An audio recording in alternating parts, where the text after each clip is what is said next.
मेहरारू को बहिन हऊ, हम ई बात कैसे भुलाई। शिल्पी राज बाद में बनिया, पहले हमार साली हऊ रंग लगाई। जो नाराज होगा उन सभी को संभालेगा, अपन आज रंग बाद में मोबिल पहले डालेगा।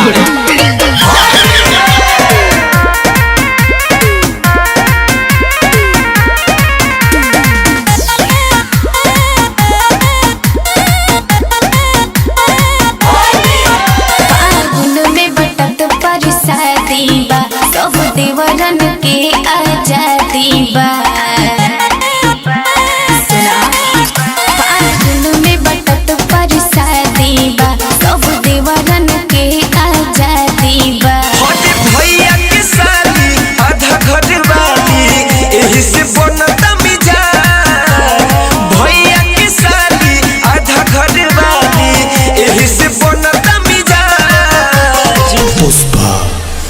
पुष्पराज होली मनई है पुष्पराज, होली मनई है शिल्पी राज, तू साउथ के पुष्पराज, हम भोजपुरी के शिल्पी राज।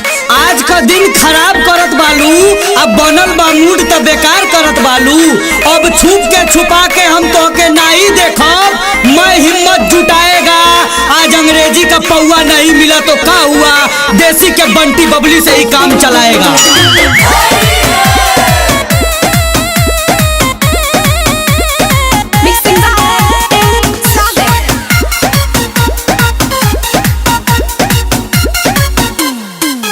गोरी गाल पर गुलाल मोल दी हो, आवा हुलिया तोहर बदल दी हो।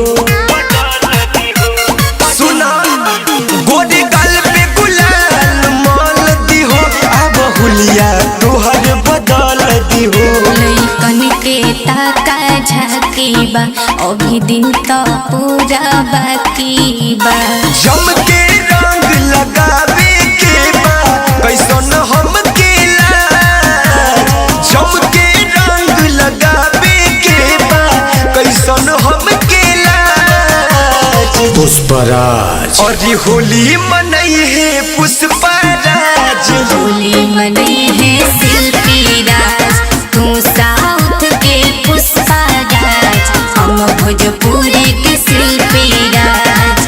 अरे ए पर्दी, तू अपने आप के माइसेंट मानत बिया, हमके गड्डिंग फॉर थ्रेडिंग समझत बिया। तो ठीक है, सब देवर तैयार हैं, मिल के ललकारेगा। मोहल्ला का कपड़ा बाद में, बगिया पहले अपना कपड़ा फाड़ेगा।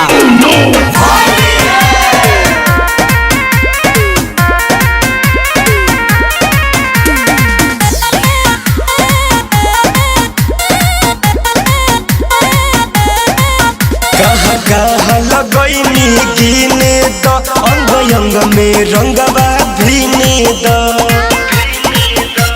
सुना कहाँ कहाँ लगैनी गिने द, अंग अंग में रंगवा भीने द। रणबीर उजाला सुनिले राजा, आज मार ल जम के तू माजा। जाने कब भेंट हुई और मौका मिलल बा आज। जाने कब भेंट हुई और मौका मिलल बा आज।